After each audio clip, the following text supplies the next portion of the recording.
Hello students, welcome to a new video of English. તમે જાણો છો તેમ આપણે હવે ટેક્સ્ટ બુકનું યુનિટ 5 શરૂ કરવાના છીએ જેનું ટાઇટલ છે પ્લેઇંગ વિથ ફાયર. તો આપણે એ યુનિટને સમજવાનું શરૂ કરીએ પહેલા જોઈએ વોકેબ્યુલરી એટલે કે શબ્દ ભંડોળ.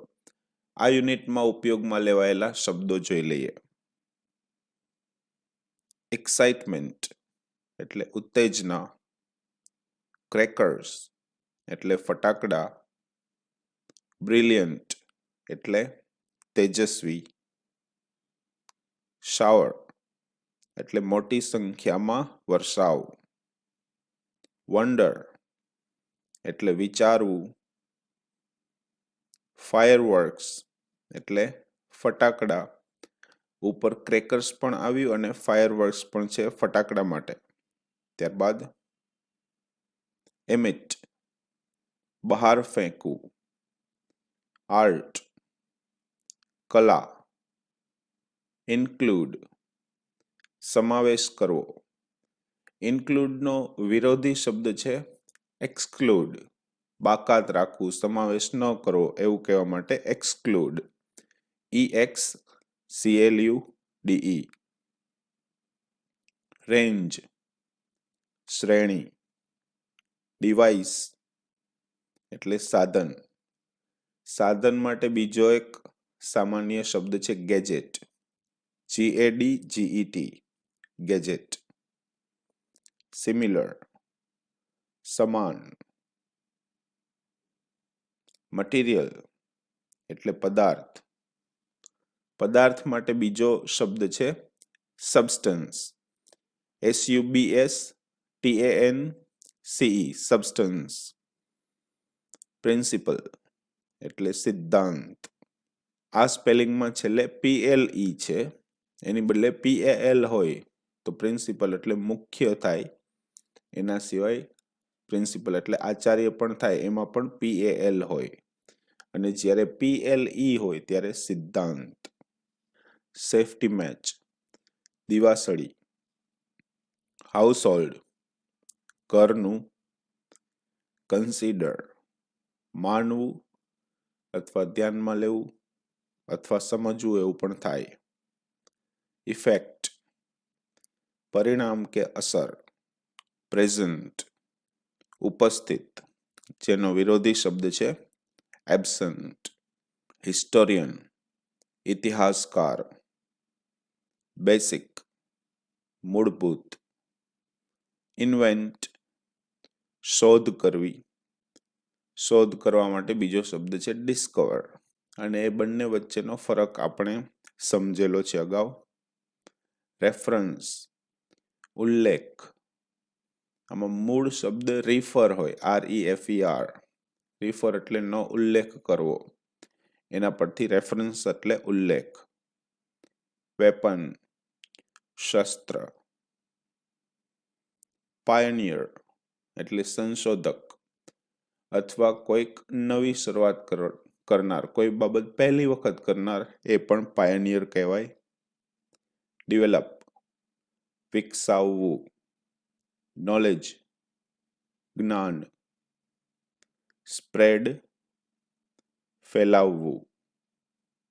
મંક સાધુ. રિવીલ એટલે જાહેર કરવું, બહાર પાડી દેવું વગેરે. ફોર્મ્યુલા એટલે નુસ્ખો. ડેન્જરસ એટલે જોખમકારક કે જોખમી. સબસ્ટન્સ એટલે પદાર્થ. પદાર્થ માટે અગાઉ હમણાં જ શબ્દ જોયો મટીરિયલ. કોડ લેંગ્વેજ એટલે સાંકેતિક ભાષા. સેન્ચુરી એટલે સદી. બ્લેન્ડ એટલે મિશ્રણ. મિશ્રણ એ નામ છે, એના સિવાય મિશ્રણ કરવું, ભેળવવું, એ રીતે ક્રિયાપદ માટે પણ બ્લેન્ડનો ઉપયોગ થઈ શકે. બેન્ડ નમવું. રેશિયો પ્રમાણ. વેઇટ વજન. પરફેક્ટ ચોક્કસ અથવા સંપૂર્ણ એવું પણ થઈ શકે. કોમ્બિનેશન એટલે મિશ્રણ. મિશ્રણ માટે અગાઉ આપણે જોયું બ્લેન્ડ, અને એના સિવાય કોમ્બિનેશન એટલે પણ મિશ્રણ.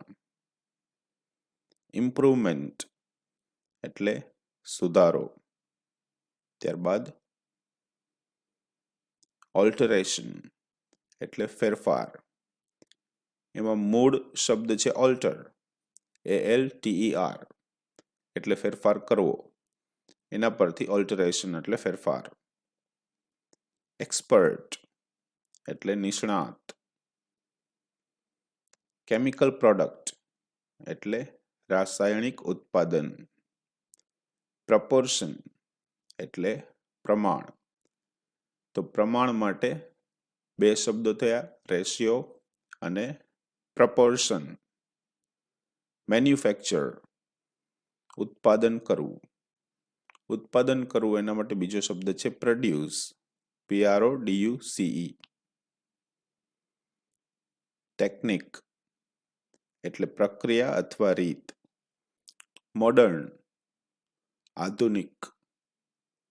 એનો વિરોધી શબ્દ છે એન્શન્ટ, પ્રાચીન. પ્રાચીન માટે એન્શન્ટ, ANCIENT. કોમન સામાન્ય. સામાન્ય માટે બીજો શબ્દ છે જનરલ, GENERAL. ડિસ્કવરી એટલે શોધ. ટેમ્પરેચર એટલે તાપમાન. ડ્રામેટિકલી એટલે નાટ્યાત્મક રીતે. બ્રિલિયન્સ એટલે પ્રકાશ, તેજ અથવા તેજસ્વીતા. રિસન્ટ એટલે તાજેતરનું. પ્રિન્સિપલ એટલે મુખ્ય. હમણાં વાત થઈ તે રીતે અહીંયા PAL છે એટલે મુખ્ય થાય, અને આચાર્ય માટે પણ આ શબ્દ આવે, પણ છેલ્લે PLE હોય તો સિદ્ધાંત. આઈડેન્ટિફાઈ શોધી કાઢવું. ડેકેડ દાયકો અથવા દસકો, 10 વર્ષનો સમય. રિસર્ચ સંશોધન. ફોર્મ બનવું. પ્રોડ્યુસ બનાવવું અથવા ઉત્પાદન કરવું.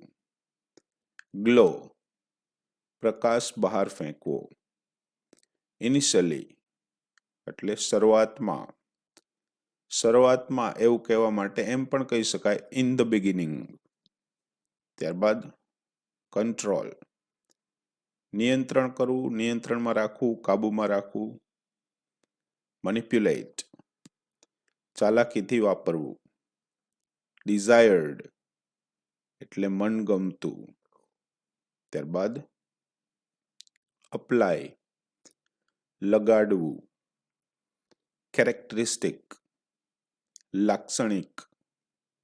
એક્ચ્યુઅલ એટલે ખરું અથવા વાસ્તવિક. એનું સમાનાર્થી શબ્દ થઈ શકે રિયલ, REAL. પ્રોસેસ પ્રક્રિયા. રો મટીરિયલ કાચો માલ. ઇન્ગ્રીડિયન્ટ્સ સામગ્રી.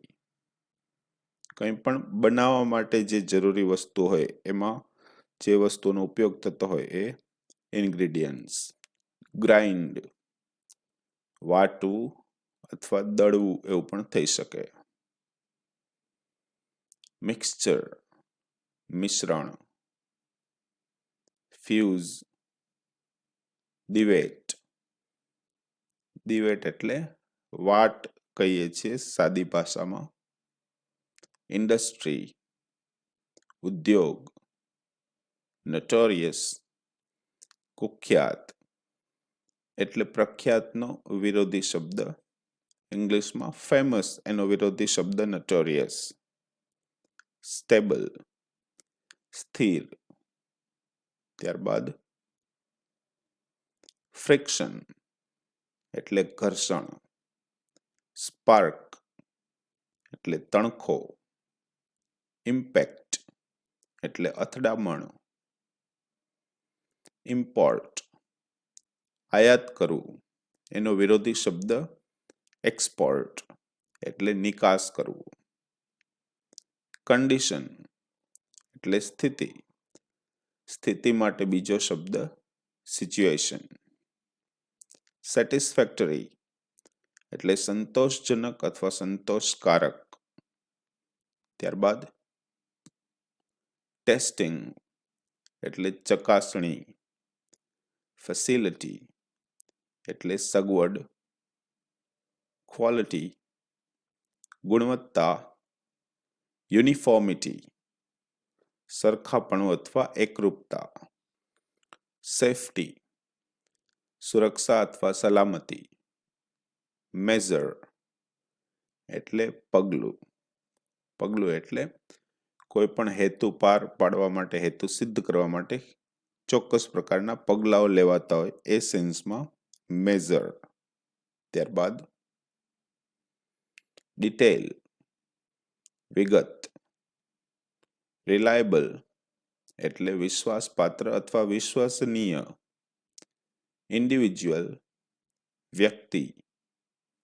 કમ્યુનિટી ડિસ્પ્લે સાર્વજનિક પ્રદર્શન. ઓર્ગેનાઇઝ આયોજન કરવું, ગોઠવવું. અલાવ પરવાનગી આપવી.